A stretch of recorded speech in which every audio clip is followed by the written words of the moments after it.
اللہ اکبر اللہ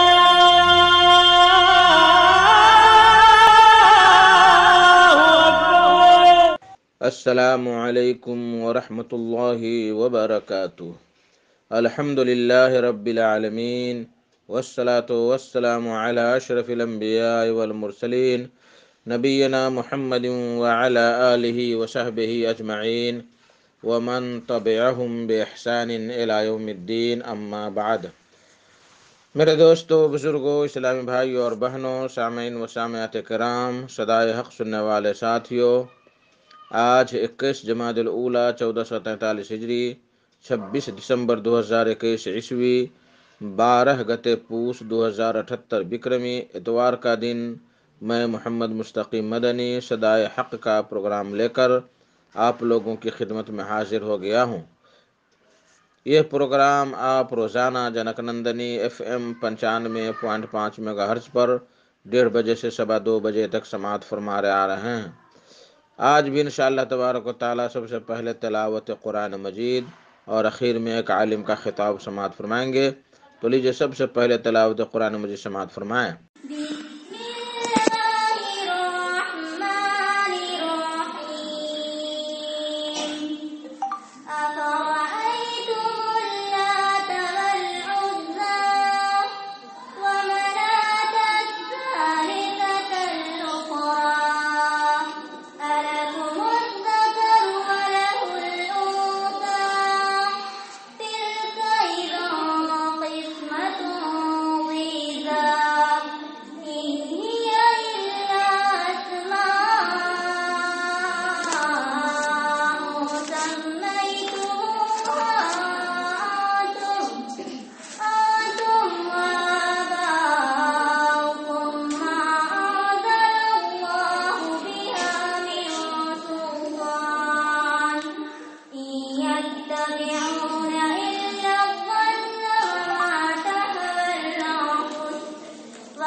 اللہ اکبر اللہ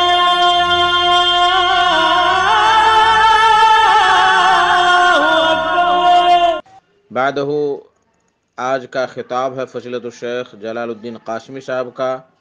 ان کا موضوع ہے منہج اہل حدیث، یعنی اہل حدیث کا طور طریقہ کیا ہے عقیدہ اور اپنے اعمال اخذ کرنے میں۔ تو لیجیے شیخ سے ان کا خطاب سماعت فرمائیں۔ سلفیت یعنی قرآن اور حدیث کو مضبوطی سے پکڑنا، قرآن اور حدیث پر عمل کرنا، امت کے سلف کے فہم کی روشنی میں۔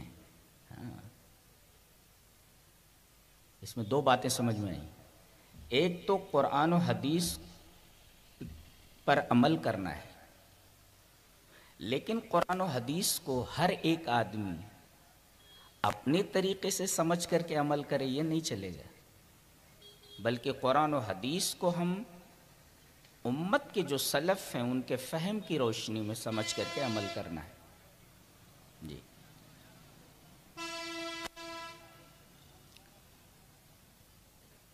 تو گویا کہ منہج اہل حدیث سلفیت ہے، اور سلفیت نام ہے قرآن و حدیث کے تمسک کا امت کے سلف کے فہم کے مطابق۔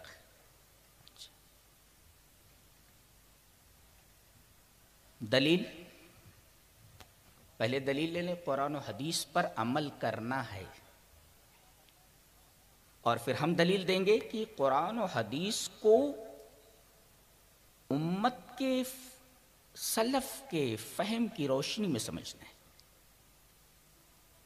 دلیل لیں، حدیث اس طرح، وعن ابی ہریرہ رضی اللہ تعالی عنہ قال قال رسول اللہ صلی اللہ علیہ وسلم انی قد ترکت فیکم شیئین لن تضلوا بعدہما کتاب اللہ و سنتی ولن يتفرقا حتى يرد علی الحوض، رواہ الحاکم فی المستدرک فی کتاب العلم۔ حضرت امام حاکم رحمہ اللہ اپنی کتاب مستدرک علی الصحیحین کتاب العلم کے اندر یہ روایت لائے ہیں، اور راوی حضرت ابو ہریرہ ہے، روایت پوری کی پوری پڑھ دی گئی ہے۔ حضرت ابو ہریرہ فرماتے ہیں کہ نبی اکرم صلی اللہ علیہ وسلم نے ارشاد فرمایا کہ میں نے تمہارے درمیان دو چیزیں چھوڑ دی ہیں، دو چیزیں، only two things، انی قد ترکت فیکم شیئین، دو چیزیں چھوڑ دی ہیں، لن تضلوا ما تمسکتم بہما، یا لن تضلوا بعدہما، جیسا کہ مستدرک کے الفاظ ہیں کہ ان دونوں کے بعد، ان دونوں کے تمسک کے بعد، ان دونوں کو پکڑنے، اخذ کرنے اور ان پر عمل کرنے کے بعد تم گمراہ نہیں ہوگے۔ تو مقصود کیا ہے؟ گمراہی سے بچنا نا۔ اب گمراہی سے بچنا ہے اور ہدایت پر رہنا ہے، تو اب ہمیں دو چیزوں کو دیکھنا ہے۔ وہ دو چیزیں کون سی ہیں؟ جو نبی ہمیں دے کر گئے ہیں، اور نبی وہی دے کر گئے ہیں جو نبی کو دیا گیا تھا۔ تو نبی کو اللہ تبارک و تعالی نے دو چیزیں دی، اور وہی دونوں چیزیں جو اللہ نے نبی کو دی تھیں وہ ہم کو دے کر گئے ہیں، اور آپ نے فرمایا یہ دونوں چیزیں جو اللہ کی طرف سے مجھے ملی تھی وہ میں تمہیں دے کر جا رہا ہوں، لہذا ان دونوں چیزوں کو اگر مضبوطی سے پکڑے رہو گے تو گمراہ نہیں ہوگے، ہدایت کے اوپر رہو گے، اور ہدایت کے اوپر ہی جنت ہے۔ نہ سمجھ میں آیا؟ لن تضلوا بعدہما، وہ دونوں چیزیں کون سی ہیں؟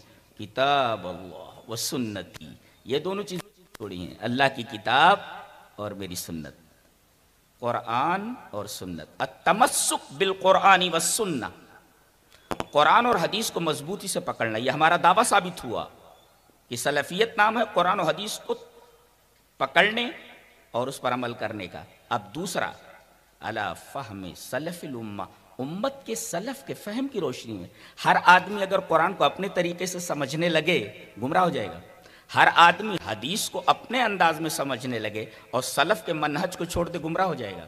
آج انجینئر مرزا کو دیکھ لیجئے، لوگ کتنے ایسے ہیں جو اس کے اندھے فالوورز بنے ہوئے ہیں، وہ بیچارہ خود گمراہ ہے اور دوسرے لوگوں کو گمراہ کر رہا ہے، اس لیے کہ وہ حدیث کو سلف کے فہم کے مطابق نہیں سمجھ رہا ہے، وہ اپنے فہم کے مطابق سمجھ رہا ہے اور سمجھانے کی کوشش کر رہا ہے۔ دیکھو یہ گمراہی ہے۔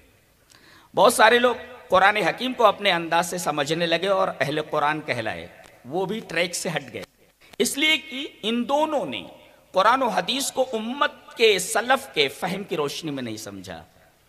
تو ہمارا پہلا دعویٰ یہ تھا کہ قرآن و سنت کے اوپر عمل کرنا ہے، وہ اس حدیث سے ثابت ہوا، اور سلف کے فہم کی روشنی میں قرآن و حدیث کو سمجھنا ہے، اس کی دلیل لیں، حدیث اس طرح۔ وان عبد اللہ بن عمرو رضی اللہ تعالی عنہ قال قال رسول اللہ صلی اللہ علیہ وسلم لیاتین علی امتی ما اتی علی بنی اسرائیل حدب النال بالنال حتی ان کان منہم من اتی امہ علانیتا لکان فی امتی من یصنع ذلک وان بنی اسرائیل تفرقت فی 72 ملتا وتفترق امتی علی 73 ملتا کلہم فی النار الا ملتا واحدہ قالوا ومن ہی یا رسول اللہ قال ما انا علیہ واصحابی رواہ الترمذی فی کتاب الایمان۔ حضرت امام ترمذی رحمہ اللہ اس حدیث کو ایسے ہی ترمذی شریف کتاب الایمان کے اندر لائے۔ ترجمہ دیکھیں، حضرت عبداللہ ابن عمر فرماتے ہیں کہ نبی اکرم صلی اللہ علیہ وسلم نے ارشاد فرمایا کہ میری امت پر وہی کچھ آنے والا ہے جو بنی اسرائیل کو پر آ چکا ہے، اس لیے کہ فضیلت کے اور عز و شرف کے اسٹیج سے بنی اسرائیل کو اتار کر کے امت مسلمہ کو لایا گیا، اور جو کچھ بنی اسرائیل پر گزر چکا ہے وہ سب اس امت کے اوپر گزرنے والا ہے۔ آگے آپ نے فرمایا کہ بنی اسرائیل 72 فرقوں میں بٹ گئے اور میری امت 73 فرقوں میں بٹ جائے گی، سارے کے سارے لوگ گمراہ ہوں گے۔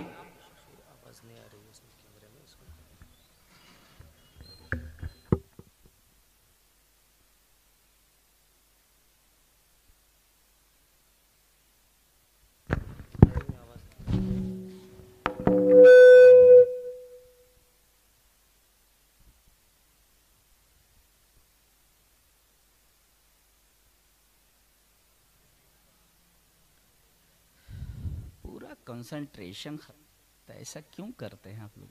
انا للہ و انا الیہ راجعون۔ عبداللہ ابن عمر رضی اللہ تعالیٰ عنہ فرماتے ہیں کہ نبی اکرم صلی اللہ علیہ وسلم نے ارشاد فرمایا کہ میری امت کے اوپر وہی کچھ آنے والا ہے جو بنی اسرائیل کے اوپر آ چکا ہے۔ بنی اسرائیل 72 فرقوں میں بٹ گئے، میری امت 73 فرقوں میں بٹ جائے گی۔ یہ سارے فرقے جہنمی ہوں گے، کلہم فی النار، سارے فرقے جہنمی، الا ملۃ واحدہ، صرف ایک فرقہ جنتی ہوگا۔ صحابہ کرام نے پوچھا وہ من ہی یا رسول اللہ، اے اللہ کے رسول وہ جو ناجیہ فرقہ ہے، جو ہدایت پر رہنے والا ہے اور جسے جنت ملنے والی ہے اور دوزخ سے بچ جانے والا، کون؟ آپ نے نام نہیں بتایا، منہج بتایا، منہج ما انا علیہ، جس پر میں ہوں۔ کافی تھا اتنا کہہ دینا، جس پر میں ہوں، لیکن آگے آپ نے جوڑا اس کو، ما انا علیہ و اصحابی۔ یہ دیکھیں، یہ امت کے سب سے پہلے سلف ہیں، سلف میں سب سے پہلا درجہ صحابہ کرام کا ہے جی۔ اتنا کہہ دینا کافی تھا، جس پر میں ہوں، لیکن آپ نے یہ نہیں کہا جس پر میں ہوں، بلکہ یہ فرمایا جس پر میں ہوں اور میرے صحابہ ہیں۔ چونکہ صحابہ آپ کے بہت قریب ہیں، لہذا انہوں نے جس انداز سے قرآن و حدیث کو سمجھا ہے، قرآن و سنت کو سمجھنا ہے، تو ہمیں اسی انداز میں سمجھنا ہوگا جیسا کہ صحابہ کرام نے سمجھا۔ اس حدیث پاک سے ہمیں قرآن و حدیث کو فہم سلف کی روشنی میں سمجھنے کی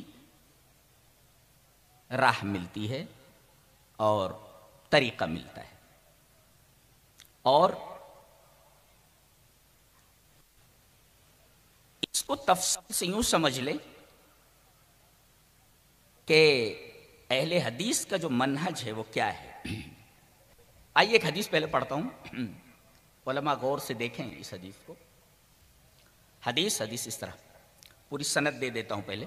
حدثنا آدم حدثنا شعبۃ حدثنا ابو قیس سمعت حذیل بن شرحبیل قال سئل ابو موسیٰ عن بنت وابنۃ ابن واخت فقال للبنت النصف وللاخت النصف وات ابن مسعود فسيتابعني فسئل ابن مسعود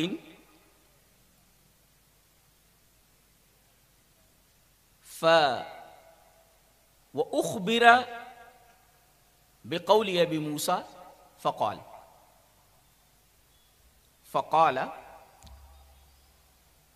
للبنت النصف ولابنة ابن السدس تكملة الثلثين وما بقي فللأخت فأتينا أبا موسى فأخبرناه بقول ابن مسعود فقال لا تسألوني ما دام هذا الحبر فيكم رواہ البخاری فی کتاب الفرائض۔ امام بخاری رحمہ اللہ اس حدیث کو کتاب الفرائض میں لائے ہیں۔ دیکھیں، ایک صاحب مشہور صحابی حضرت ابو موسیٰ اشعری کے پاس آئے، کہا کہ ایک مسئلہ پوچھنا ہے۔ کہا کہ پوچھو۔ کہا کہ ایک آدمی مر گیا ہے، ایک بیٹی ہے، ایک پوتی ہے اور میت کی بہن ہے۔ آدمی مر گیا، آدمی کی بیٹی ہے، اس کی پوتی ہے اور اس کی بہن ہے، کیسے تقسیم کیا جائے جائیداد کو؟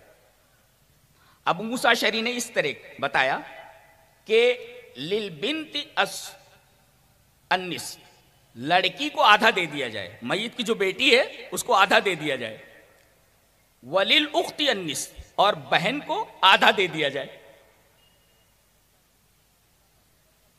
پوتی کہاں گئی؟ پوتی کو کچھ نہیں دیا انہوں نے۔ اور پھر کہنے لگے یہ مسئلہ تو میں نے بتا دیا، وات ابن مسعود، ابن مسعود کے پاس جاؤ، فسیتابعنی ایوافقنی فی قولی، جیسے میں نے کہا ہے وہ بھی میری اس بات کی تائید کریں گے۔ اب یہ لوگ آئے، کہا کہ ابن مسعود سے کہ دیکھیے یہ مسئلہ جو ہم پوچھ رہے ہیں آپ سے، اس سے پہلے ہم ابو موسیٰ سے پوچھ چکے ہیں۔ کہا کہ کیا مسئلہ ہے؟ کہا کہ ایک بیٹی، ایک پوتی، ایک بہن ہے، کتنا ملنا ہر ایک کو؟ کہا کہ انہوں نے کیسے تقسیم کیا ہے؟ انہوں نے کہا، انہوں نے اس طرح کہا ہے کہ بیٹی کو آدھا حصہ دے دیا جائے، نصف، اور بہن کو آدھا دے دیا جائے؟ تو حضرت ابو موسیٰ اشعری رضی اللہ تعالیٰ عنہ نے کہا لقد ضللت اذا وما انا من المہتدین، اگر میں ایسا فیصلہ کر دوں تو میں گمراہ ہو جاؤں اور میں ہدایت پر نہ رہوں۔ آگے فرماتے ہیں اقضی فیہا بما قضى النبی صلی اللہ علیہ وسلم، میں اس بارے میں وہ فیصلہ کروں گا جو نبی نے فیصلہ کیا ہے۔ اب دیکھیں اس کا مطلب یہ ہوا کہ ابو موسیٰ اشعری سے مسئلہ پوچھا گیا، ابو موسیٰ اشعری نے حدیث کی روشنی میں جواب نہیں دیا، مسئلہ غلط تھا، جی مسئلہ غلط تھا۔ انہوں نے کیا کیا؟ اجتہاد کیا۔ دیکھو حدیث معلوم نہیں تھی ان کو، ابو موسیٰ کو، انہوں نے اجتہاد کیا۔ اجتہاد کیا تھا کہ اقرب کی موجودگی میں ابعاد محجوب ہو جاتا ہے۔ کیا مطلب؟ قریبی اگر میت کا موجود ہو تو دور کا محجوب ہو جاتا ہے۔ اب بتائیے میت کے قریب کون ہے؟ بیٹی نا، اس کا خون ہے وہ، اور پوتی وہ دور ہے، تو اقرب کی موجودگی میں ابعاد محجوب ہو جاتا ہے، جیسے باپ کی موجودگی میں دادا محجوب ہو جاتا ہے۔ یہ قاعدہ ہے علم الفرائض کا، میں تو فرائض کا طالب علم ہوں جی۔ تو لڑکی موجود ہے، پوتی ہے، تو اقرب کون ہے؟ بیٹی۔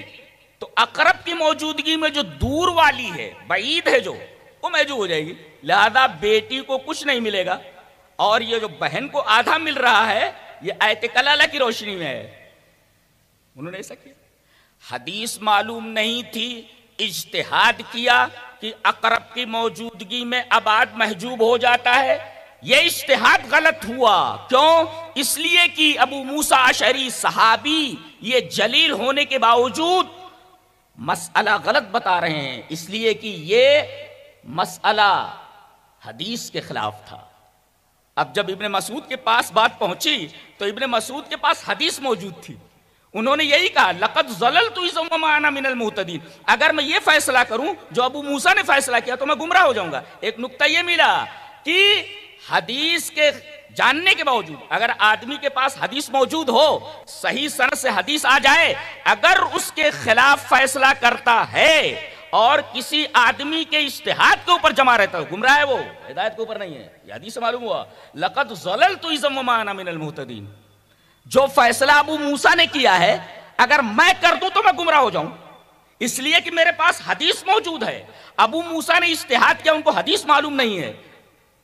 اب اقضی فیہا بما قضى النبی صلی اللہ علیہ وسلم، میں فیصلہ کروں گا اس کے بارے میں وہ فیصلہ جو نبی نے کیا ہے۔ اس کا مطلب ان کے پاس حدیث موجود ہے، اور مسئلہ بتا رہے کہ بیٹی کو آدھا اور پوتی کو 1/6 تکملۃ الثلثین، اس لیے کہ بیٹیوں کے زیادہ سے زیادہ حصہ 2/3 ہے۔ فَإِن كُنَّ نِسَاءً فَوْقَ اثْنَتَيْنِ فَلَهُنَّ ثُلُثُ مَا تَرَكَ، تو بیٹی کو آدھا دے دیا جائے، پوتی کو ابو موسیٰ اشعری نے کچھ نہیں دیا، اقرب کی موجودگی میں ابعاد محجوب ہو جاتا ہے اس قیاس کی بنا پر۔ لیکن حدیث موجود ہے کہ تکملۃ الثلثین کو پورا کرنے کے لیے، 2/3 کو پورا کرنے کے لیے اگر پوتی بیٹی کے ساتھ آ جائے تو بیٹی کو آدھا دیا جائے گا اور پوتی کو 1/6 دیا جائے گا، اور وما بقیہ فلیلو، جس کو انہوں نے پورا آدھا دے دیا تھا بہن کو، کہا گیا باقیہ جو رہے گا، جو باقی بچے گا وہ بہن کو ملے گا۔ بہن کو ایسے نہیں ملتا، مسئلہ بالکل الٹا ہو گیا تھا۔ اب یہ لوگ ابو موسیٰ اشعری کے پاس آئے اور کہا کہ ابن مسعود نے یہ فیصلہ کیا ہے، آپ نے مسئلہ غلط بتایا تھا۔ تو انہوں نے کہا، دیکھو فراخ دلی، دیکھو ایک عالم اگر مسئلہ غلط بتائے اور دوسرا عالم کہے کہ یہ مسئلہ غلط ہے تو اپنی ناک کا مسئلہ بنا لے گا، وہ کہے گا ارے ہم کو حدیث معلوم نہیں کیا۔ وہ کیا کہہ رہے؟ لا تسألونی ما دام هذا الحبر فیکم، اگر یہ عالم موجود ہے تمہارے درمیان تو مجھ سے مسئلہ پوچھنے کے لیے مت آؤ، اسی سے مسئلہ پوچھ لیا کرو۔ اللہ کیا سمجھا آپ نے اس سے؟ دو ہیں اور دونوں صحابی ہیں اور دونوں جلیل صحابی ہیں، معزز صحابی، ابو موسیٰ اشعری اور ابن مسعود۔ مسئلہ ایک ہی ہے، ابو موسیٰ اشعری مسئلے کو غلط بتا رہے ہیں، مسئلے کا جواب غلط دے رہے ہیں، اس لیے کہ انہیں حدیث معلوم نہیں۔ تو حدیث کی موجودگی نہ ہونے کی وجہ سے ان کے پاس انہوں نے قیاس کیا اور قیاس سے جواب دیا. لیکن دوسرے صحابی کے پاس حدیث موجود تھی. اس صحابی نے کہا میرے پاس حدیث موجود ہے، اگر میں ویسا فیصلہ کروں جیسا ابو موسیٰ نے کیا تو میں گمراہ ہو جاؤں گا. ایک نکتہ بتاؤں، حضرت عبداللہ ابن مسعود نے یہ نہیں کہا کہ ابو موسیٰ اشعری نے جو مسئلہ بیان کیا ہے وہ گمراہ ہیں، یہ نہیں کہا. کیوں؟ اس لیے کہ ابو موسیٰ اشعری کو حدیث نہیں پہنچی تھی، نہیں معلوم تھی. اپنے اجتہاد سے انہوں نے مسئلہ بیان کیا تو ایک ثواب تو ملا نا ان کو اجتہاد کا. وہ گمراہ کیسے ہوئے ہو؟ اب اگر مسئلہ معلوم نہیں ہے کسی امام کو، حدیث معلوم نہیں ہے اور اپنے اجتہاد سے اس مسئلے کو بیان کرتا ہے تو ایک ثواب کا مستحق ہے، لیکن اس مسئلے کو پکڑے نہیں رہنا چاہیے اگر حدیث آ جائے تو. دلیل یہ حدیث پاک. وان عبد الله بن عمرو بن العاص رضی اللہ تعالی عنہ قال قال رسول اللہ صلی اللہ علیہ وسلم اذا حکم الحاکم فاجتہد فاصاب فله اجران واذا حکم فاجتہد فاخطا فله اجر واحد. رواہ ابو داؤد فی کتاب الاقضیہ. حضرت امام ابی داؤد رحمہ اللہ اس حدیث پاک کو ایسے ہی ابو داؤد شریف کتاب الاقضیہ کے اندر لائے. ابو داؤد کتاب الاقضیہ میں یہ روایت موجود ہے. حضرت عبداللہ ابن عمر بن عاص فرماتے ہیں کہ جب کوئی فیصلہ کرنے والا فیصلہ کرے اور اسے فیصلہ کرنے میں اجتہاد کی ضرورت پڑے، فاجتہدا، حدیث موجود نہیں ہے، اجتہاد کرے، فاصابا، اجتہاد صحیح ہو جائے تو فلہ اجران. ایک تو مسئلہ صحیح ہے، ایک اجر، اور دوسرے کوشش کیا، اس نے محنت کی مسئلہ نکالنے کی تو 2 اجر ملا. وَإِذَا حَكَمَ، اور جب فیصلہ کرنے والا اجتہاد کرتا ہے، محنت کرتا ہے، حدیث معلوم نہیں ہے لیکن اجتہاد کرتا ہے، وہ فَأَخْطَأَ، اجتہاد غلط ہو جاتا ہے تو وہ گنہگار نہیں ہے. فَلَهُ أَجْرٌ وَاحِدٌ، اسے ایک اجر ملنے ہی والا. تو یہیں پر ہمیں کئی مسئلے معلوم ہوئے. ایک مسئلہ تو یہ معلوم ہوا کہ ضروری نہیں کہ تمام صحابہ کرام کو تمام حدیثیں معلوم تھیں. بخاری شریف کی روایت بتاتی کہ ابو موسیٰ کو حدیث معلوم نہیں تھی، ابن مسعود کو معلوم تھی، اور حدیث معلوم نہ ہونے کی وجہ سے انہوں نے اجتہاد کیا. تو ابو موسیٰ اشعری کے بارے میں حضرت عبداللہ ابن مسعود نے نہیں کہا کہ وہ گمراہ ہیں، کہہ رہے ہیں اب میرے پاس حدیث موجود ہے، اگر میں ویسا فیصلہ کروں تو میں گمراہ ہو جاؤں گا. تو بتائیے چلا کہ حدیث موجود نہ ہو، کوئی آدمی اجتہاد کرے تو یہ اجتہاد جائز ہے، لیکن اگر حدیث موجود ہو تو اب اجتہاد کرتا ہے، یہ اجتہاد جائز نہیں. اس لیے کہ لا اجتہاد ولا قیاس مع النص، نص اگر موجود ہے تو اجتہاد اور قیاس ہوتا ہی نہیں ہے. بہت بڑی گمراہی ہے وہ. عبداللہ ابن مسعود کے پاس وہ حدیث موجود تھی، انہوں نے کہا میں حدیث کے مطابق فیصلہ کروں گا، اس لیے کہ حدیث میرے پاس موجود ہے، اگر میں وہ فیصلہ کروں جو ابو موسیٰ نے کیا تو میں گمراہ ہو جاؤں گا. ان کو حدیث معلوم نہیں ہے. تو پتہ یہ چلا کہ ضروری نہیں کہ تمام حدیثیں تمام صحابہ کرام کو معلوم ہوں. ابو موسیٰ اشعری کو معلوم نہیں، ابن مسعود کو معلوم ہے. ایک بات تو یہ معلوم ہے. دوسرا نقطہ یہ معلوم ہوا کہ اگر مسئلہ معلوم نہیں ہے کسی شخص کو اور وہ اجتہاد کی شرائط رکھتا ہے تو اجتہاد کر سکتا ہے. اگر اجتہاد صحیح ہے تو 2 اجر، اجتہاد غلط ہے تو 1 اجر. ہر صورت میں وہ گمراہی پر نہیں ہے. اور تیسرے یہ مسئلہ معلوم ہوا کہ حدیث اگر موجود ہو تو قیاس نہیں کیا جائے گا، نہ قیاس کے اوپر عمل کیا جائے گا. تو ہمارا منہج یہ ہے صحابہ کرام کے بارے میں کہ اگر ایک صحابی اگر اجتہاد کی روشنی میں کوئی مسئلہ بتاتا ہے اور دوسرا صحابی حدیث پیش کرتا ہے تو اس صحابی کی بات نہیں لی جائے گی جو اجتہاد سے مسئلے کو بتاتا ہے. ایسے ہی تمام ائمہ کرام کے بارے میں ہمارا منہج یہ ہے، چاہے وہ امام مالک ہوں، چاہے وہ امام احمد بن حنبل ہوں، چاہے وہ امام شافعی ہوں، چاہے امام ابو حنیفہ رحمہ اللہ ہوں، یہ سارے کے سارے ائمہ، ان کے پاس کوئی مسئلہ آیا، انہوں نے جان بوجھ کر کے غلط مسئلہ نہیں بتایا، ان کے پاس حدیث نہیں پہنچی ہوگی، لہذا پیش آمدہ مسئلے کے اندر حدیث نہ جاننے کی وجہ سے انہوں نے اجتہاد کیا.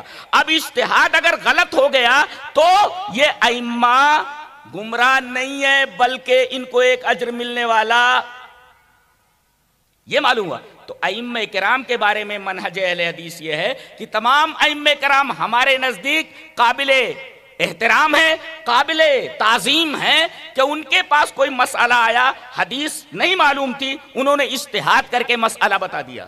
اب بعد میں اگر اس امام کے اجتہاد کے خلاف کوئی حدیث آ جائے تو اب امام کے اس اجتہاد کو نہیں لینا ہے، اس لیے کہ بخاری شریف کی یہ روایت بتاتی ہے کہ ایک صحابی کے اجتہاد کو دوسرے صحابی نے حدیث کی موجودگی نہیں لی ہے۔ آیا سمجھ میں؟ یہ ہے منہج اہل حدیث۔ چلیے اس بات کو ایک حدیث اور مدلل کرتے ہیں۔ حدیث اس طرح، وان ابن شہاب ان سالم بن عبد الله حدثه انه سمع رجلا من اهل الشام وهو يسأل عبد الله بن عمر عن التمتع بالعمرة الى الحج فقال عبد الله بن عمر هي حلال فقال الشامي ان اباك قد نهى عنها فقال عبد الله بن عمر ارايت ان كان ابي نهى عنها وصنعها رسول الله صلى الله عليه وسلم امر ابي يتبع ام امر رسول الله صلى الله عليه وسلم فقال الرجل بل امر رسول الله صلى الله عليه وسلم فقال لقد صنعها رسول الله صلی اللہ علیہ وسلم رواه الترمذی فی کتاب الحج۔ حضرت امام ترمذی رحمہ اللہ اس پوری روایت کو جو ایک صفحے کے اوپر ہے ابن شہاب سے مروی ہے، اس پوری روایت کو کتاب الحج کے اندر لائے جو میں نے پوری پڑھ دی ہے۔ کہتے ہیں کہ ایک آدمی مدینہ آیا، کہاں سے آیا؟ سیریا سے، شام سے آیا۔ کہا کہ عبداللہ ابن عمر کہاں ملیں گے؟ ان کا گھر کدھر ہے؟ بولے وہاں چلے جاؤ۔ السلام علیکم۔ وعلیکم السلام۔ کہاں سے؟ بولے سیریا سے آیا ہوں۔ تو دوسرا ہے، کس لیے آئے؟ کہا کہ یہ حضرت آپ کے پاس اس وجہ سے آیا ہوں کہ ایک مسئلہ مجھے پوچھنا ہے۔ کہا کہ پوچھو۔ کہا کہ حج تمتع کر سکتے ہیں؟ حج تمتع وہ کیا عمرہ کر کے وہ احرام اتار لیتے ہیں، اس کے بعد پھر نئے سرے سے احرام باندھتے، حج تمتع تو کر سکتے ہیں؟ فقال عبداللہ بن عمر یہ حلال، جائز ہے۔ اب صحابی نے کہا کہ جائز ہے، اب یہ جو سیریا سے آدمی آیا ہوا تھا یہ اعتراض کرتا ہے، کہتا ہے لیکن آپ کے ابا عمر منع کرتے تھے، ارأیت ان کان ابی نہا عنہا، یہ کہنے لگے آپ کے ابا تو منع کرتے تھے، ان اباک قد نہا عنہا، آپ کے ابا حضرت عمر نے تو منع کیا۔ اتنے بڑے صحابی ہیں، دیکھو یہ اتنا بڑا جو ہے نا یہ معاملہ ہو جاتا خراب، اتنے بڑے صحابی ہیں انہوں نے تو روکا اس سے۔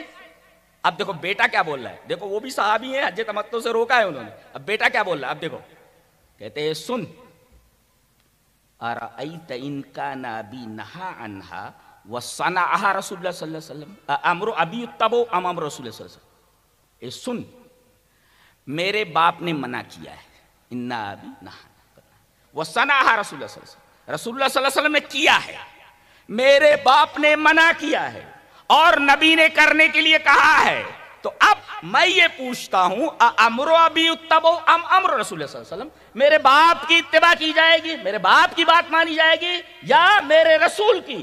شامی فوراً بولتا ہے بل امر رسول اللہ صلی اللہ علیہ وسلم، رسول اللہ صلی اللہ علیہ وسلم کی بات مانی جائے گی، آپ کے ابا کی بات کو نہیں مانی جائے گی۔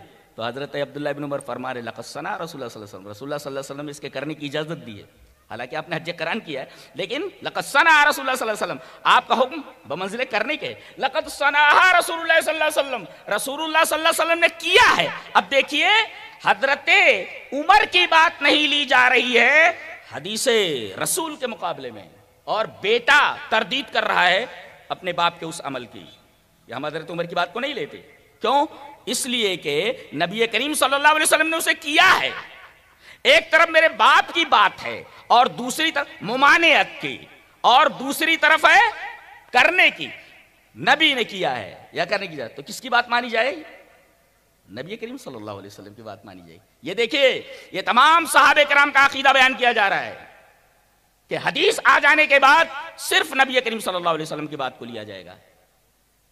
اور آپ کو معلوم ہی ہو گیا کہ اگر ایک صحابی حدیث نہ پہنچنے کی وجہ سے اجتہاد کر کے کوئی مسئلہ بیان کرتا تو اسے ایک اجر ملنے ہی والا، لیکن دوسرے صحابی کے پاس وہ حدیث موجود ہے اور اس کے مطابق وہ فیصلہ کر رہا ہے، تو اب یہ جو پوچھنے کے لیے گئے تھے یہ کس پر عمل کریں گے بتائیے آپ؟ ابو موسیٰ کی بات پر یا ابن مسعود کی بات پر؟ اس لیے کہ ابو موسیٰ کے پاس اجتہاد ہے اور ابن مسعود کے پاس نبی کی دلیل ہے، وہ کہہ رہے اقضی فیہا بما قضى النبی صلی اللہ علیہ وسلم، میں اس بارے میں فیصلہ کروں گا جیسا نبی نے فیصلہ کیا. تو اب یہ لینے والے کیا لیں گے؟ یہی نا کہ یہ اجتہاد کر رہے ہیں اور نص موجود ہے، نص کی موجودگی میں قیاس نہیں چلتا، لہذا ابو موسیٰ اشعری کی بات کو نہیں لیا جائے گا. اور جب بات ان تک پہنچی کہ میں نے مسئلہ غلط بیان کیا تھا، کہا کہ مجھ سے مسئلہ مت پوچھا کرو جب تک کہ بڑا عالم موجود ہے. ایک نکتہ اور ملا کہ کوئی چھوٹا عالم ہو اور اس کے پاس کوئی مسئلہ آئے تو اس مسئلے کے اوپر اگر اسے شرح صدر نہ ہو تو وہ بڑے عالم کی طرف ریفر کر دے. چھوٹا ڈاکٹر ہوتا ہے، کہتا بھائی آنکھ میں درد ہے، بولے میں آنکھ کا ڈاکٹر نہیں ہوں، فلاں ڈاکٹر کے پاس چلے جاؤ. یہ تو قاعدہ بھی ہے نا، یہ تو قاعدہ بھی ہے. لیکن چھوٹا عالم اپنی ناک کا مسئلہ بنا لے گا، نہ ہی مجھے جواب دینا ہی چاہے مسئلہ غلطی ہے کیوں. یہ مسئلہ. اب کوئی آدمی حدیث آ جانے کے بعد یہ پوچھے کہ آپ کی رائے کیا ہے. ایک طرف حدیث موجود ہے، ایک طرف آیت ہے. چلیے پڑھ لیتے ہیں. یہ شرح العقیدۃ الطحاویہ جو ابن ابی العز کے اس کے اندر یہ روایت موجود ہے. چلیے پڑھ لیتے ہیں. قال البخاری سمعت الحمیدی یقول كنا عند الشافعی رحمہ اللہ فأتاه رجل فسأله عن مسألة فقال قضى فيها رسول الله صلى الله عليه وسلم كذا وكذا فقال الرجل للشافعي ما تقول أنت فقال سبحان الله تراني في بيئة تراني في كنيسة تراني على وسط زنارا أقول لك قضى رسول الله صلى الله عليه وسلم أنت تقول ما تقول أنت. یہ پوری کی پوری روایت عربی میں نے پڑھ دی ہے. شرح العقیدۃ الطحاویہ کے اندر یہ پوری عبارت موجود ہے. امام بخاری فرماتے ہیں، امام المحدثین رئیس الفقہاء والمتکلمین، امام بخاری رحمہ اللہ فرما رہے کہ میں نے اپنے استاذ امام حمیدی سے سنا کہ ہم لوگ امام شافعی رحمۃ اللہ جو چاروں اماموں میں سے ایک امام ہیں ان کے پاس ہم بیٹھے ہوئے تھے. اچانک ایک آدمی آتا ہے، فاتح رجل، کہتا ہے حضرت ایک مسئلہ پوچھنا ہے. کہا کہ پوچھو. کہا یہ مسئلہ ہے. حضرت امام شافعی رحمۃ اللہ فرما رہے قضا فیہا رسول اللہ صلی اللہ علیہ وسلم قضا و قضا، اس کے اندر رسول اللہ صلی اللہ علیہ وسلم نے ایسا ایسا فیصلہ کیا، یعنی حدیث یہ ہے. انہوں نے کہہ دیا کہ رسول اللہ صلی اللہ علیہ وسلم نے ایسا ایسا فیصلہ کیا. اب اس آدمی کو کیا کرنا چاہیے؟ چپ چاپ چلے جانا چاہیے تھا نا. اب یہ آدمی بول رہا ہے فقال الرجل للشافعی، یہ آدمی امام شافعی سے کہہ رہا ہے ما تقول انت، آپ کیا کہتے ہیں. امام شافعی فرما رہے ہیں کہ نبی نے یہ بتایا، نبی کی حدیث موجود ہے. اب یہ کیا بول رہا ہے؟ ما تقول انت، what is your opinion، آپ کی کیا رائے ہے. یعنی حدیث کی موجودگی میں وہ پوچھ رہا ہے کہ آپ کی کیا رائے ہے. مسئلے کا جواب حدیث سے دے دیا گیا. اب یہ پوچھ رہا ہے آپ کی کیا رائے ہے، ما تقول انت. پریشان ہو گئے، وہ کہنے لگے سبحان اللہ ترانی فی کنیستن، گرجا گھر میں دیکھ رہا ہے مجھے، ترانی فی بیتن، کسی یہودی معبد کے اندر، کسی یہودی عبادت خانے کے اندر دیکھ رہا ہے. ترا فی وسط زنارن، میں غیر مسلم ہوں، میرے کمر میں زنار دیکھ رہا ہے، جنیوں دیکھ رہا ہے، میں اسلام سے نکلا ہوا دکھ رہا ہوں. میں کہہ رہا ہوں اقول لک قضا رسول اللہ صلی اللہ علیہ وسلم، میں کہہ رہا ہوں رسول اللہ صلی اللہ علیہ وسلم نے فیصلہ کیا. وانت تقول ما تقول انت، تو بولتا ہے کہ میری کیا رائے ہے. تف ہے تیرے اوپر، تو کیسا آدمی ہے. جب میں نے کہہ دیا کہ اس مسئلے میں رسول اللہ صلی اللہ علیہ وسلم نے یہ فیصلہ کیا ہے تو کیوں بولتا ہے ما تقول انت. اقول لک، میں تجھ سے بولتا ہوں کہ قضا رسول اللہ صلی اللہ علیہ وسلم، رسول اللہ صلی اللہ علیہ وسلم کی حدیث موجود ہے، تو کیسے بولتا ہے ما تقول انت. کیا تو مجھے عیسائی سمجھتا ہے؟ کیا تو مجھے یہودی سمجھتا ہے؟ کیا مجھے غیر مسلم سمجھتا ہے؟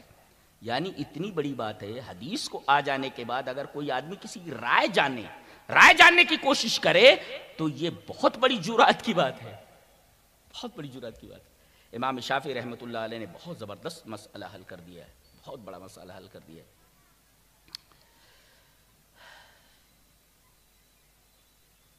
صحابہ کرام کا طریقہ یہ تھا کہ جب بھی کوئی اختلاف آتا اس کو قرآن سے یا حدیث سے حل کیا کرتے تھے، ان کا طریقہ تھا. آج بھی ہم لوگ اختلاف کو ختم ہی نہیں کرنا چاہ رہے، حالانکہ اختلاف ختم کرنے کا بہترین طریقہ موجود ہے. کتاب و سنت کی طرف آ جاؤ، مسئلہ اختلاف ختم. دیکھیں کس طریقے سے ایک بڑے مسئلے کو، یہ مسئلے تو چھوٹے چھوٹے ہیں جس کے اندر ہم الجھے ہوئے، ایک بڑا مسئلہ پیش آیا تھا. نبی کریم صلی اللہ علیہ وسلم کے انتقال کے بعد خلیفہ کون بنے آپ کا، یہ مسئلہ درپیش تھا. قریب تک کہ تلواریں نکل آئیں. سقیفہ بنی ساعدہ کے اندر سارے انصار اور مہاجر صاحب کے سب حاضر ہیں وہاں. اب وہ حدیث سن لیا کر. حدیث اس طرح وعن عبد اللہ رضی اللہ تعالی عنہ قال لما قبض رسول اللہ صلی اللہ علیہ وسلم قالت الانصار منا امیر ومنکم امیر فاتاهم عمر فقال الستم تعلمون ان رسول اللہ صلی اللہ علیہ وسلم قد امر ابا بکر ان يصلي بالناس فأيكم تطيب نفسه ان يتقدم ابا بکر قال نعوذ باللہ ان نتقدم ابا بکر. رواہ النسائی فی کتاب الامامہ. حضرت امام نسائی رحمہ اللہ اس حدیث کو ایسے ہی نسائی شریف کتاب الامامہ کے اندر لائے. راوی حضرت عبداللہ ابن مسعود ہیں. حضرت عبداللہ ابن مسعود فرماتے ہیں کہ جب نبی کریم صلی اللہ علیہ وسلم کی روح نکال لی گئی. اب دیکھو اس میں بھی اختلاف ہے. دنیا کے کسی مسئلے کے اندر اختلاف ہو سکتا ہے. موت کے بارے میں تو اختلاف نہیں ہونا چاہیے نا. لیکن مسلمانوں میں ایک فرقہ ایسا بھی ہے وہ کہتا ہے کہ اسی طرح زندہ ہیں جیسا دنیا میں زندہ تھے. یہ دیکھیے یہاں لما قبض رسول اللہ صلی اللہ علیہ وسلم, نبی کریم صلی اللہ علیہ وسلم کی جب روح نکال لی گئی تو اب اختلاف ہو گیا کہ آپ کا خلیفہ کون بنے. تو قالت الانصار منا امیر ومنکم امیر, ایک امیر ہم میں سے بن جائے اور ایک امیر تم میں سے. انصاریوں میں ایک امیر اور مہاجرین میں ایک امیر. اختلاف ختم. حضرت عمر آئے, کہا امیر ایک ہی ہوتا ہے, امیر ایک ہی ہوتا ہے. تو کہا آپ ہی فیصلہ کیجئے. کہا کہ ایک بات بولتا ہوں, الستم تعلمون ان رسول اللہ صلی اللہ علیہ وسلم قد امر ابا بکر ان یصلی بالناس. اپنی زندگی میں جب آپ نماز نہیں پڑھا پا رہے تھے, کمزور, تو آپ نے اپنے نماز پڑھانے کی جگہ مصلی پر کس کو کھڑا کیا کہ نماز پڑھائیں لوگوں کو؟ کہا کہ ابو بکر کو. تو کہا میں یہ کہتا ہوں کہ جب نماز جیسی بڑی عبادت, توحید کے بعد سب سے بڑی عبادت نماز ہے اور حشر میں سب سے پہلے اسی کے بارے میں پوچھا جائے گا, تو جب نماز جیسی بڑی عبادت کے لیے نبی کریم صلی اللہ علیہ وسلم نے ابو بکر کو اپنی جگہ کھڑا کر دیا, تو کون چاہے گا کہ حضرت ابو بکر سے آگے بڑھے؟ تمام صحابہ کرام نے بیک زبان کہا نعوذ باللہ ان نتقدم ابا بکر, ہم اللہ کی پناہ چاہتے ہیں کہ ابو بکر سے آگے بڑھیں. فوراً اختلاف ختم ہو گیا, اتفاق ہو گیا کہ حضرت ابو بکر کو خلیفہ بنا دیا جائے. دیکھیے اب ایک ہی بات کہی کہ نبی کریم صلی اللہ علیہ وسلم نے اپنی جگہ نماز جیسی عبادت کے لیے ابو بکر کو کھڑا کیا تھا. تو دین میں اگر نبی نے کسی کو اپنا خلیفہ بنا دیا تو ہم کیوں نہ دنیا کے بارے میں بھی خلیفہ چننے کے تعلق سے انہی کے بارے میں فیصلہ کر دیں. اور وہی ہوا. دیکھیں یہاں ایک بہت بڑا اختلاف تھا, قریب تک کہ تلواریں نکل آئیں. یہ اختلاف ختم ہو گیا حدیث کی وجہ سے, حدیث آنے کی وجہ سے. حضرت عمر نے حدیث پیش کی اور معاملہ ختم ہو گیا.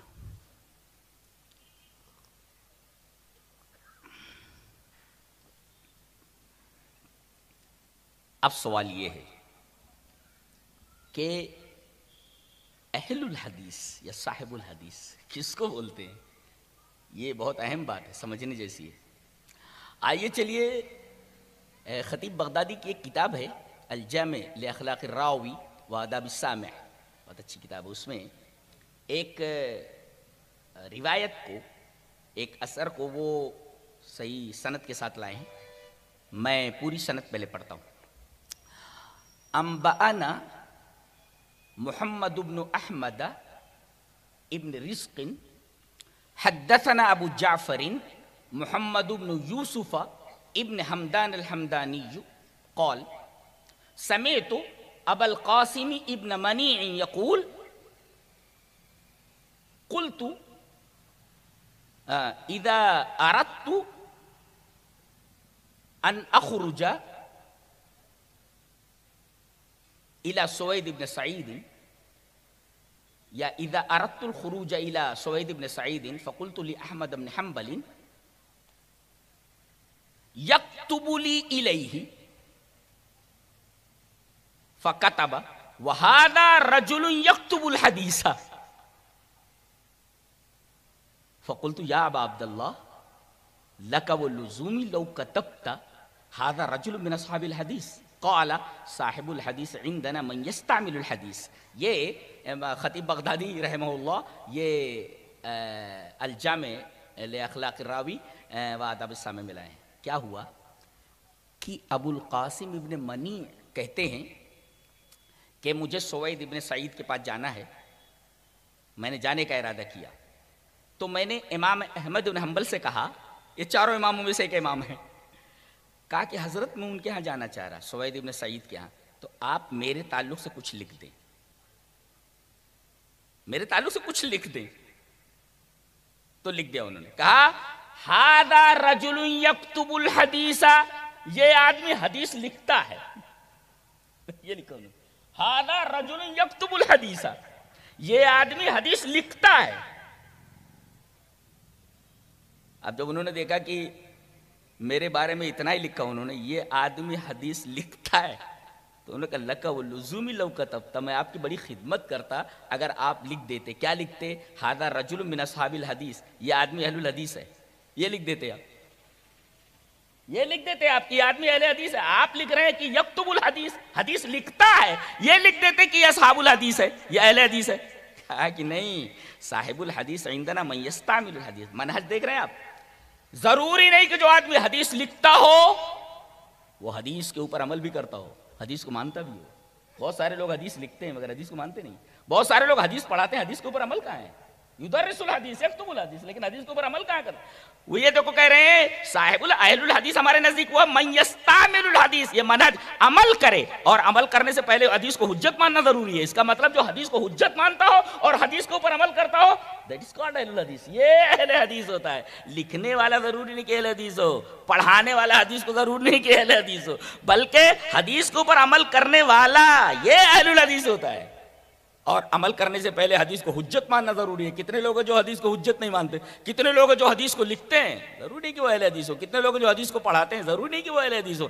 حدیث اہل الحدیث ہونے کے لیے ضروری کہ آدمی حدیث کے اوپر عمل کرے، اور حدیث پر عمل کرنے کے لیے پہلا اسٹیپ یہ ہے کہ حدیث کو حجت مانتا ہو۔ یہ منہج بتایا گیا ہے کہ اہل حدیث کہتے کس کو ہیں؟ جو حدیث کو حجت مانے اور جو حجت مان کر کے حدیث کے اوپر عمل کرے۔ لہذا بعض لوگوں کا یہ اعتراض کہ اہل الحدیث یا اصحاب الحدیث صرف محدثین کو کہا جاتا ہے، امام احمد بن حنبل اس خیال کی تردید کر رہے ہیں۔ تمہارا کہنا غلط ہے۔ ایک ہے حدیث کو لکھنا، ایک ہے حدیث کو پڑھانا، اور ایک ہے حدیث۔ اب حدیث کون لکھ رہے؟ محدثین لکھتے نا، وہ بھی لکھتے ہیں۔ تو اب یہ بتایا گیا کہ ضروری نہیں کہ جو آدمی لکھتا ہو اہل الحدیث ہو، کہتے ضروری ہے کہ جو حدیث کے اوپر عمل کرے وہ میرے نزدیک صاحب الحدیث ہے۔ اس لیے میں تم حدیث لکھ رہے ہو نا، تو میں لکھ دے رہا ہوں کہ یہ آدمی حدیث لکھتا ہے۔ اگر وہ پڑھاتا بھی ہو تو لکھ دیتے ھذا رجل یدرس الحدیث، یہ آدمی حدیث کا درس دیتا ہے، پڑھاتا ہے۔ لیکن صاحب الحدیث میں اس وقت لکھتا جب مجھے یہ معلوم ہوتا کہ تو حدیث کو مانتا ہے اور حدیث کے اوپر عمل کرتا۔ ارے جو جتنا کر رہا اتنا ہی لکھ رہا ہوں نا، حدیث لکھ رہا ہے تو لکھتا ہوں ھذا رجل یکتب الحدیث۔ اگر تو پڑھاتا ہوتا تو میں لکھتا ھذا رجل یدرس الحدیث۔ لیکن منہج کیا ہے؟ صاحب الحدیث عندنا من یستعمل الحدیث، اہل الحدیث ہمارے نزدیک وہ جو حدیث کو حجت مان کر حدیث کے اوپر عمل کرتا ہو۔ لہذا یہ کہنا کہ اصحاب الحدیث اور اہل الحدیث مراد محدثین ہیں، اب یہ امام کہہ رہا ہے کہ جو عمل کرتے ہیں حدیث کے اوپر ان کو اہل الحدیث کہا جاتا ہے، تو آپ کی بات مانی جائیے۔ اتنے بڑے امام کی کہتے ہیں چاروں امام برحق ہے، تو ہے نا برحق۔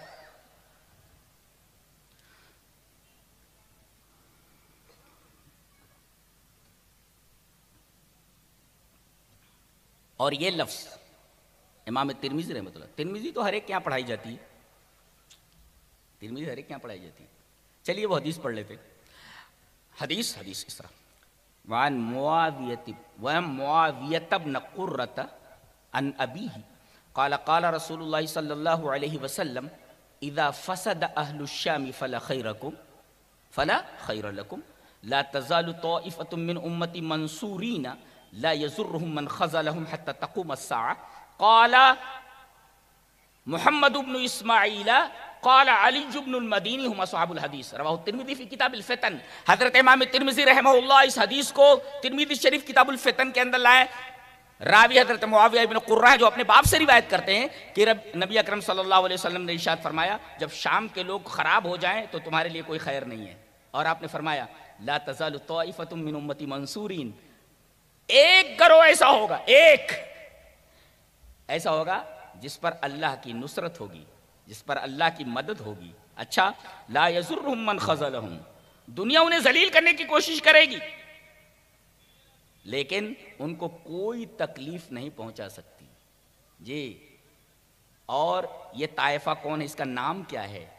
ترمذی، امام ترمذی رحمہ اللہ بتا رہے کہ امام بخاری وہ کہتے ہیں کہ میرے استاذ علی ابن مدینی فرماتے ہیں کہ یہ طائفہ جو ایک گروہ جو ہمیشہ حق کے اوپر رہے گا اور اللہ کی نصرت اس کے اوپر ہوگی، مدد ہوگی، اس کا نام اصحاب الحدیث ہے۔ یہ اصحاب الحدیث، یہ ترمذی شریف کی روایت ہے۔ اور اصحاب الحدیث کا مطلب آپ نے سمجھ لیا کہ اصحاب الحدیث کہتے کس کو ہیں؟ لکھنے والے ہی کو صرف نہیں کہتے، پڑھانے والے ہی کو نہیں کہتے، ضروری ہے کہ آدمی اس کے اوپر عمل بھی کرتا ہوں۔ من یستعمل الحدیث هو اہل الحدیث، من یستعمل الحدیث هو اہل الحدیث۔ یہ ہے تو گویا کہ اس طائفہ سے مراد جو ایک گروہ ہے جس سے دنیا کبھی خالی نہیں ہوگی، اس کا نام امام علی ابن مدینی رحمہ اللہ اصحاب الحدیث جو ہے رکھتے ہیں، بیان کرتے ہیں۔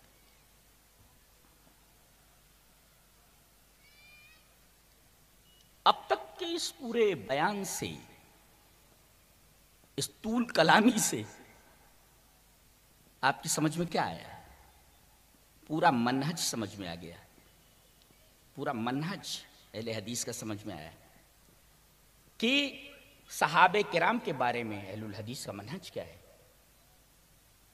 کہ اگر ایک صحابی کوئی بات کہتا ہے اور اس کے پاس حدیث نہیں ہے تو ہم اس کی بات نہیں لیں گے، بلکہ اس صحابی کی بات کو لیں گے جو اپنے پاس حدیث رکھتا ہے، حدیث رکھتا ہے۔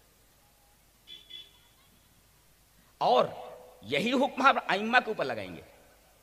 کسی امام کے پاس کوئی مسئلہ آیا اور اس نے حدیث نہ ہونے کی بنا پر اجتہاد سے کام لیا تو وہ بھی حق کے اوپر ہے، اس لیے کہ اس نے اس مسئلے کا جواب اجتہاد سے دیا، ایک اجر تو بہرحال ملا۔ لیکن کسی دوسرے امام کے پاس اگر اس مسئلے کی دلیل ہے اور وہ مسئلہ اس کے خلاف ہے، حدیث جو بیان کر رہی ہے، تو اس امام کی بات کو نہیں لیا جائے گا بلکہ دوسرے امام کی بات کو لیا جائے گا۔ یہ ہے ہمارے نزدیک ائمہ کے بارے میں عقیدہ اور ائمہ کے بارے میں ہمارا تصور کیا ہے۔ تو صحابہ کے بارے میں ہمارا کیا عقیدہ ہے اور ائمہ کے بارے میں ہمارا کیا عقیدہ ہے؟ اصل میں مسئلہ یہ ہے کہ اس جماعت کے اوپر جو اعتراض کیے جا رہے ہیں، اس جماعت کے منہج ہی کو اصل میں سمجھا نہیں گیا۔ کبھی کہتے ہیں قادیانی ہیں، کبھی کہتے ہیں یہ فلاں ہے، یہ فلاں ہے، یہ فلاں ہے۔ تو کسی کے اوپر حکم لگانے سے پہلے ضروری ہے کہ اس کا منہج دیکھا جائے، اور یہ تو تابعیوں کا طریقہ تھا اور صحابہ کرام کا طریقہ تھا۔ ایسے کرتے چلیے ایک حدیث دیکھیے، بڑی عجیب سی ہے، اور امام ترمذی رحمہ اللہ اس کو کتاب الحج کے اندر لائیں۔ چلو پڑھ لیتے ہیں حدیث اس طرح: ان ابن ابی عمار قال قلت لجابر رضی اللہ تعالیٰ عنہ الزبو اصید ہی؟ قال نعم۔ قال قلت آکلها؟ قال نعم۔ قال قلت اقاله رسول اللہ صلی اللہ علیہ وسلم؟ قال نعم۔ رواہ الترمذی فی کتاب الحج۔ حضرت امام ترمذی رحمہ اللہ اس حدیث کو ایسے کتاب الحج کے اندر لائے۔ ابن ابی عمار، ظاہر ہے کہ وہ امام حضرت جابر سے پوچھ رہے تو یہ تابعی ہیں، اس لیے کہ ابن ابی عمار کا یہ کہنا کہ میں نے جابر سے پوچھا تو حضرت جابر رضی اللہ تعالیٰ تو صحابی ہیں، اب یہ جو پوچھ رہے ہیں تو یہ تو تابعی ہوئے نا۔ تو ابن ابی عمار تابعی ہیں اور یہ مشہور صحابی حضرت جابر ابن عبداللہ سے پوچھ رہے ہیں، حضرت ایک مسئلہ پوچھنا ہے۔ کہا کہ پوچھو۔ کہا کہ بجو کھانا کیسا ہے؟ الزب، ایک ہوتا زب، الزب یعنی زواد اور ڈبل بے بتائیے اس کے معنی گو، گھوڑ پڑ، وہ تو حلال ہی ہے۔ اچھا یہ زبو کے بارے میں پوچھا، زبوعن، زبوعن، زواد بے عین، بیجر، بجو، بیجر اس کو بولتے ہیں، بجو کے بارے میں۔ کہا کہ بجو کے بارے میں میں سوال کرتا ہوں۔ بولے کیا؟ بولے میں بجو کھا سکتا ہوں کیا؟ الزبو اصیدن، شکار ہے کیا وہ؟ میں شکار کر سکتا ہوں؟ بولے ہاں بجو کا شکار کر سکتے ہو۔ کیا پوچھا پہلے انہوں نے؟ اصیدن ہی، کیا بجو کا شکار کر سکتے ہیں؟ قال نعم، ہاں کر سکتے ہو۔ قال قلت، شکار کر لوں میں، آکلوہا، کہنا ایٹ اٹ، کیا میں کھا سکتا ہوں اس کو؟ کھا سکتا ہوں اس کو؟ قال نعم، ہاں بجو کھا سکتے ہو۔ اب دیکھو شکار ہے، ہاں تو شکار کر کے میں بجو کھا سکتا ہوں؟ بولے ہاں کھا سکتے ہو، یس۔ اب بھی پوچھ رہے ہیں، دیکھو صحابی ہیں، بات یہاں ختم ہو جانی چاہیے۔ شکار ہے، ہاں کھا سکتا ہوں؟ بولے کھا سکتے ہو، سوال ختم ہو جانا چاہیے نا۔ اب پوچھ رہے ہیں اقالہ رسول اللہ صلی اللہ علیہ وسلم، کیا رسول اللہ صلی اللہ علیہ وسلم یہ بات کہی ہے؟ یہ دیکھیے یہ آخری تک دیکھیں ایک صحابی کی بات پر اعتماد نہیں کر رہے ہیں،